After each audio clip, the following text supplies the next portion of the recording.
So we'd like to share with all of you why our garden, our 20 by 40 backyard garden, is so easy to maintain and requires little to no effort once the infrastructure is in place. What I mean by not having to work hard in our garden is simply we don't weed, hardly ever.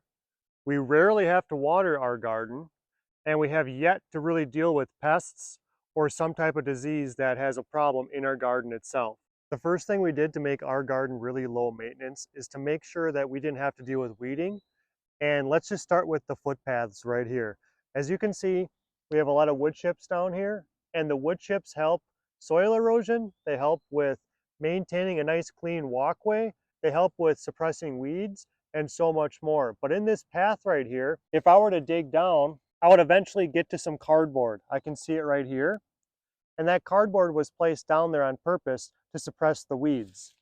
And so just to have this garden kind of weedless throughout the entire thing, not just in the garden beds as you see here, but also on the walking paths, that's really helped keep this a low maintenance garden. You don't want to have to weed in the walking path or next to your crops. So let's talk about watering. One of the reasons why we don't have to water is simply because we live in Wisconsin Zone 4B. In Wisconsin, we generally get rain about once or twice a week, and that takes care of a lot of our watering needs.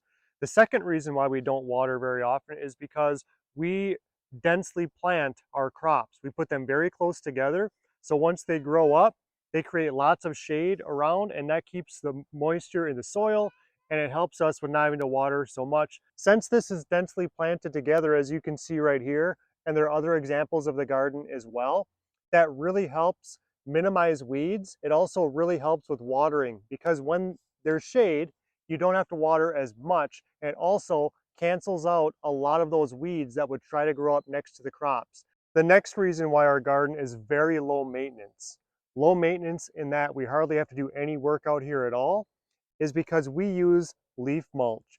We have millions of leaves that fall on our property every single year.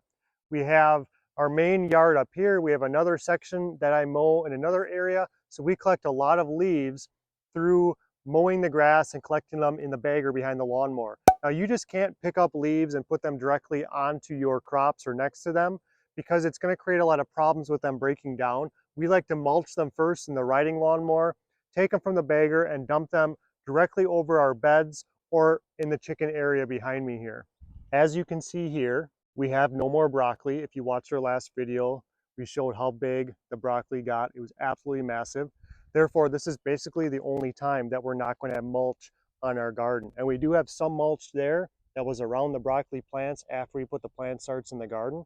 So in the fall, we put them on the beds to kind of put them to rest for the winter. In the spring, we want to make sure that the leaves are around the plants to keep weeds away, and also to help us with the watering system. If you mulch your raised beds or even your beds in the ground, we've done that before, where we've had mass amount of potatoes, but we had a mulch in between the rows of the potatoes, that greatly is going to reduce the amount of weeding and watering that you have to do.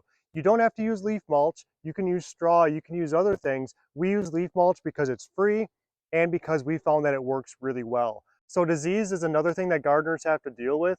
And by not having to deal with disease, you have a much more low maintenance garden. And what I mean by that is, instead of having to worry about diseases, correcting problems, if you don't get diseases in the first place, you're not going to have to correct the problem, therefore it's low maintenance. Now, I'm not going to say that we never have disease issues. We do. However, for the most part, it's a very disease-free garden. So this is a good example of trellising your crops. You can use an arch trellis like this one. We have many examples of trellises. Right over here, we have a kind of a teepee structure that used to be over our fire pit that we cooked with.